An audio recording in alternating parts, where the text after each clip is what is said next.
This is Texans TV.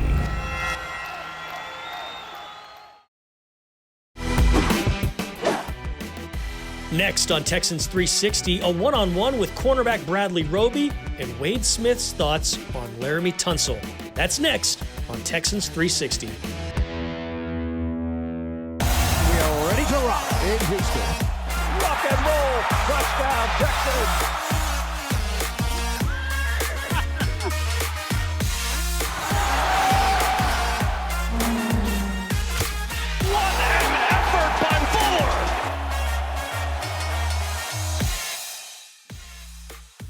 Hello, my friends, and welcome into another edition of Texans 360. And rather than coming to you from the normal studio, we're here in my office. My name is Drew Doherty. I'm the host of Texans TV, and it's my privilege, my pleasure, my honor to welcome in my guest here, our guest, I should say, Wade Smith. He played for the Texans from 2010 through 2013. He spent about a decade in the league. He was a Pro Bowl guard. Wade, great to see you. How you been, my friend?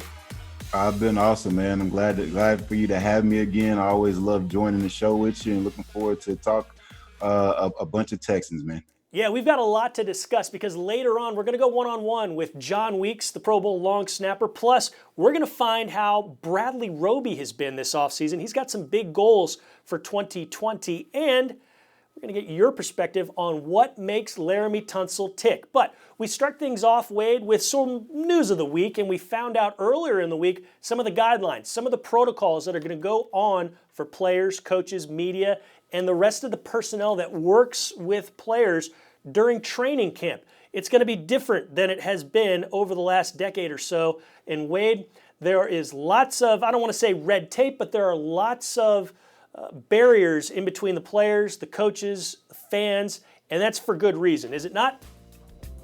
Yeah, no question about it. I mean, look, the coronavirus is something that is extremely contagious, and so you're going to have to put together a significant set of protocols and procedures in order to keep guys safe, in order to keep the staff safe, to keep people healthy. Everybody knows in the NFL that the healthiest team has the best chance of going all the way and winning the championship. And now with the coronavirus being another obstacle to staying healthy, you have to do what's necessary to take the proper precautions. So Wade, the coronavirus is one of two main news events that have dominated the news cycle this NFL offseason. The other, of course, has been social justice. And with that in mind, the McNair family has spoken with many throughout the Houston area. And today, we hear a conversation and check out a conversation for change they had with Mayor Sylvester Turner. So you're here with us. We're all sitting together. We all want to make our community better. And we're going to be that pebble that ripples to the banks. What would you like for us to do with you? Well, it is going to take all of us to make it work. I tell people, yes, I sit as the mayor of the city, and it's a great city, and we all love this city. But even as the mayor of the city, I can't effectuate the change that needed alone. Okay, can't do it. We need partners. Just like on the community projects that have been identified in these communities. You can have a list a mile long, but until those projects start becoming reality, it's just a list. And the worst thing that you can do, and I say you, I'm putting me in this, even as a mayor, is to bring people from these disadvantaged communities together and ask them, what do you need? What is it that you want? And they come, and they're optimistic, and you're listening to them, and you work it through, you jot it down, and it goes in a book on a shelf. What I am needing and what I'm asking this city collectively, across the boards, from endowments, you name it, for people to bring alive the projects in those books. Because even as an being an African American and the mayor of the fourth largest city, you're only as effective as when you have changed people's lives. And when you call them together, and when you listen to them, and you ask them to participate, and they do, and you give them that hope, unless you can effectuate that change and bring it to reality, all you've done, and all I've done, is frustrate them. We need action. And disappoint them. And then even a person like me will not be able to calm them down. Because all they would say is that we placed our hopes in you. And what has changed? Because they don't want the rhetoric anymore. They'll believe it when they see it. And so my ask, help me, help the city to bring some of those initiatives that they have identified alive, such that communities like Sunnyside and Cashmere Gardens and Magnolia Place, Second Ward, the Acres Homes, that they will know that people are listening and responding, and we're doing it together. That's what makes it. And then, you know what ended up happening then, Hannah? Then the people in those communities become our greatest ambassadors of our city. Because when other people start complaining, it's those voices that you need to stand up and say, wait a minute. Yeah, there are a lot of things that still need to be done, but let me also tell you what has been done. And those are the ambassadors, those are the voices that we have to put in position to empower them to stand up and speak. Because the more people will listen to them, and they will have a story to tell.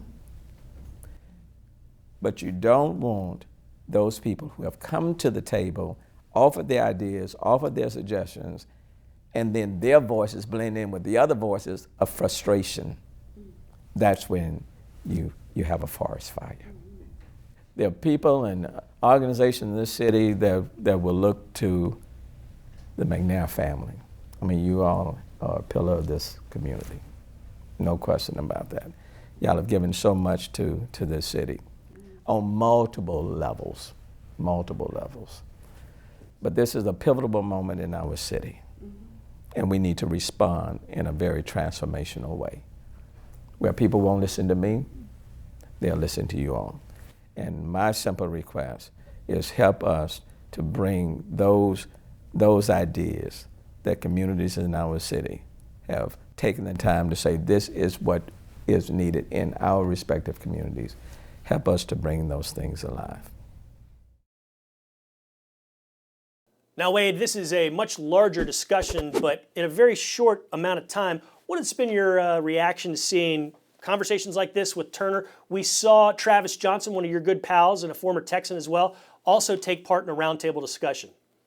It's a good feeling to know that the organization that you're a part of and that you've been a part of for a long time, for me, it's been 10 years now, is leading the way on these type of conversations and trying to listen to their players. I think it's something that every organization has opportunity to partake in, and I think they're going to take the lead from the Houston Texans. And so these conversations, what's going to come with them is change for the positive for everybody involved. And if that's what's going to happen, I'm glad that I'm part of the organization that's leading the way. Good stuff. Okay, in a little bit, we're going to talk some more football later on. We're going to get your thoughts on Laremy Tunsil. But after the break, Bradley Roby has some interesting goals for 2020 and beyond. Stick with us. This is Texans 360. Winston drops back, looking left, throws that way, and it's picked off by Roby across the 20, 15, 10, 5, and he walks in for the touchdown. Pick 6 to start the game for the Texans team. Bradley Roby took it back to the house against Tampa Bay in 2019. Made a lot of great plays last season. Drew Doherty here on Texans 360 with Wade Smith former Houston Texan, and now you can hear him on the radio on Sports Radio 610. Great to see you, as always, Wade. And what about this secondary? It was a little bit of an upset in a good way for the Houston Texans that Roby came back. I think that surprised a lot of folks who figured he'd, venture elsewhere in free agency. He was a key cog in what was a successful defense in the regular season of 2019. Yeah, man, Bradley Roby did a really good job coming in as a guy that was on a one-year prove-it deal, and he proved it. I think he played at a very, very high level against some of the best in the league. And when you get a guy like that signed for 3 years and he's in the prime of his career, that's going to pay huge dividends for the Texans going forward. In 2010, Wade, you signed as a free agent during the offseason with the Texans. So you had basically a full offseason to get acclimated to the playbook and learn about the culture here and learn about what things were about in Houston. Gary and Conley and Vernon Hargraves, two corners, both joined the team midstream and were kind of thrown into the fire. How much will maybe a full offseason, albeit a virtual one, help those two in 2020 and beyond? Well, the more repetitions you can get within a system, and the more time that you can study and learn from each other that are on the team, kind of what you're thinking here, what do you see, and you come in mid-season, you're not gonna know the entire defense. You're gonna be going week to week and game plan to game plan to determine how you're gonna function, and that's not fighting at full strength. Now this year, they're going to be more comfortable in the defensive schemes. There's going to be some new adjustments with Anthony Weaver as a defensive coordinator now, but they're going to be there from day one, and being there from day one is definitely a big advantage, especially what they had to go through last year.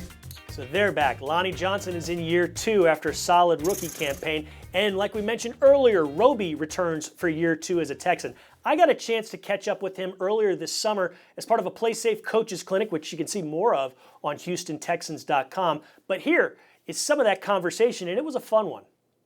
We have a very special guest now. Look who it is, cornerback for the Houston Texans, none other than Bradley Roby. Bradley, how you doing today, my friend? Doing good, man. I'm great. Can't complain. I like that backdrop there. You got the palm trees. You told us off screen you're out in the desert in Arizona. What have you been up to this off season? What's going on? Really just been, visiting family, and making sure, everyone is good and healthy, with everything. Earlier this year with Corona and everything, but now it's really just been training and, just being prepared, because first is something that I'm always used to doing. I'm used to, training and kind of going through my process, but, I just want to stay ready. There is a lot of optimism about this football team. A big reason for that. We know the ultimate goal is always, as a team, win the Super Bowl. But personally, what are you trying to do to make that happen? What are some of your goals this season? Personally for me, first and foremost, I want to get that Super Bowl. I just want to do everything I can to kind of, get the defense to just gel even more, and I want to be a leader in the secondary. All the vets are kind of gone, J. Joe and T. Gipp, and I'm the vet now. So, I definitely want to be a leader. I want to set the tone, I want to set the standard. And I want to be top 10. I already told the guys, I want to be a top 10 secondary this year. Can you kind of share your personal philosophy for training and how you focus on being the best every day? One thing I know is to be the best, you have to work the best.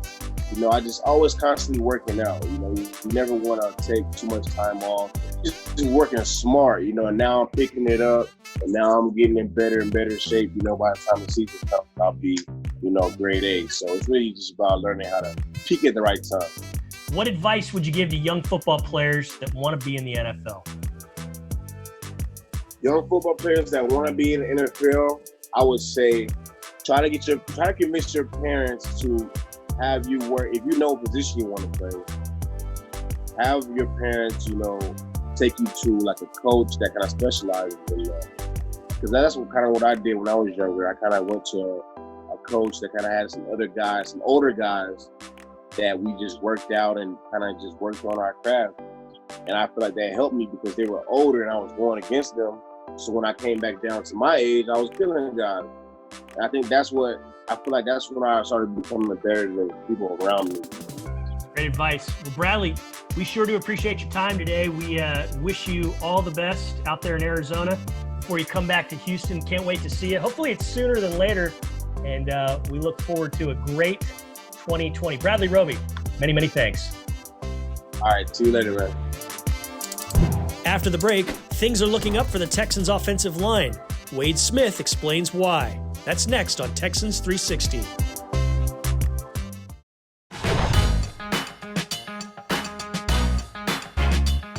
Welcome back. It's Texans 360. Drew Doherty with Pro Bowl left guard Wade Smith. And Wade, it's important that I say Pro Bowl left guard because the Texans have a Pro Bowl left tackle in Laremy Tunsil. He was really good in year one here in Houston.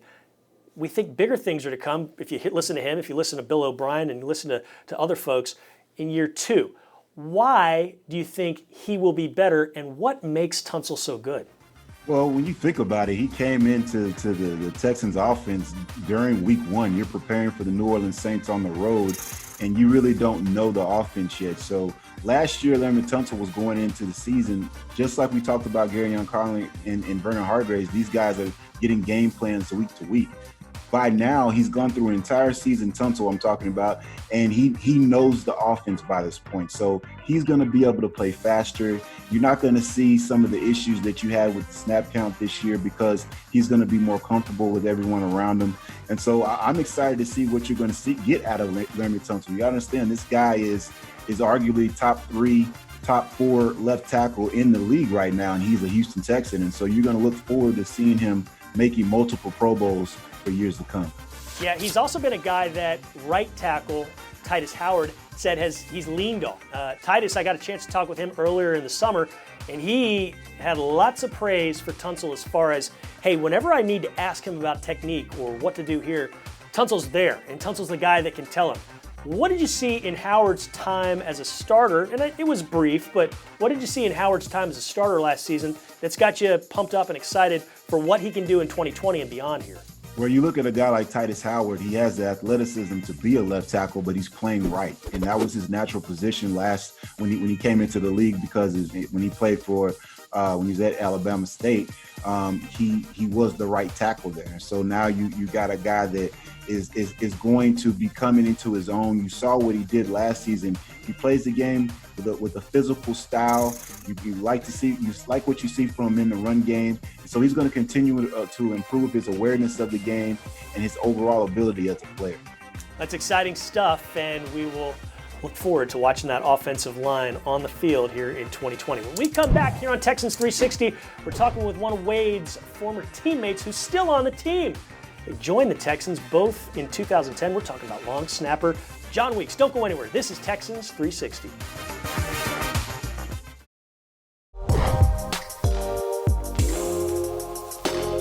We're back, and we're glad you're back with us here on Texans 360. Drew Doherty, Wade Smith, former Houston Texan, spent a decade in the NFL. And hey, you joined the team back in 2010, same offseason as the guy we're about to hear from, John Weeks. He's been doing it well at long snapper. He's the longest tenured Texan. And Wade, if he plays 10 games this year, nobody in Texans history will have played more games than John Weeks. That's awesome, man. Like, John Weeks I was his left guard when he first got here, and he did an excellent job since day one. And I'm excited to see that he is the longest tenured Texan, and he's just continually to break records and being solid. You want a guy that's completely consistent and does his job day in and day out, and that's John Weeks for you. Good dude, good family, and glad that he's a Texan. Consistent with a capital C. Here is some of my conversation with Weeks. Joining us now, the longest tenured current Texan, waving his hand there. One of those two hands that snaps the ball on Sundays for your Houston Texans. What's going on, John Weeks? You doing all right? Drew, my guy, what's up, buddy? Thanks for having me. Great to have you. Great to talk with you. It's been too long. I guess it's been since, mid-January? Last we saw each other. It's been a while. Yep. Quite a bit has changed, but where are you these days? What's going on? So me and the girls were out in Arizona. My wife, born and raised here, and I grew up here most of my life. So we have a spot in Arizona that we came out to, and I do a lot of my off-season training out here. Unfortunately, with all the crazy events happening with COVID, we're still here. We wish we were back in Houston right now, but we're trying to be as safe as possible. Hey, in the last couple weeks, we find out the pretty big news that Brad Seeley has retired. So the Texans are going to go into 2020 with a new special teams coordinator. Great leadership there. Ultimately, though, players have to make the plays on the field. How do you see things affecting you guys in terms of a new guy in charge there of special teams? Yeah, first off, you want to thank Coach Seeley for everything he did. He really came in here and established, an attitude for our special teams and an attitude and a discipline that our guys jumped onto. And I think that showed on Sundays as our special teams started to improve. But I'm very excited to see how the special teams unit develops. Again, I think we got a lot of really good core players, and it's got a chance to be something special as long as we put in the work. When work begins, you're actually going to be getting on the field on a Thursday night at Kansas City. How much are you looking forward to that game? Because I've talked with many of your teammates, and they all, to a man, have that one circled because of the way it ended and the way you guys think you can actually play. Yeah, absolutely. I mean, if you can't get excited for being the first game of the season, kicking off the NFL season, I mean, there's something wrong with you, right? Especially getting to go up against, the world champs, a great football team led by a great head coach, good on all aspects of the ball. Will be a challenge for us special teams wise, dynamic returners, fundamentally sound special teams. So it'll be a good matchup there to see how that goes. Obviously explosive offense, Weave's doing a great job with the defense and our offense led by Deshaun and a good defense that they have. It's a great matchup. If you're a fan of football, you got to be excited about it. And I think we are all very excited about it, and we're ready to go out there and prove something. Well, John Weeks, it's always great talking with you, my friend. I'm glad you're doing well. Glad the family's well. I hope we see you, much sooner than later. And, as do I, my friend. Yeah, you be safe, and we'll talk to you again soon, okay? All right, you do the same, my guy. Appreciate it. Fun stuff there from John Weeks. Wade, it was great having you on. We can't wait to do this again very, very soon. Hopefully you're in person next to me. Sound good? Yeah, hopefully we can get rid of this coronavirus and we can do this thing one-on-one in person. Amen. I hope you and the family are safe. Hope you and your family out there watching are safe. If you like this, if you like what you've seen, go to HoustonTexans.com because there's much more of it there. Thanks to all the folks that put this together, like Tyler Marcotte, Tyler Suddarth, Jay McDevitt, and so on and so on. I'm Drew Doherty. We'll see you next time, and remember, go Texans.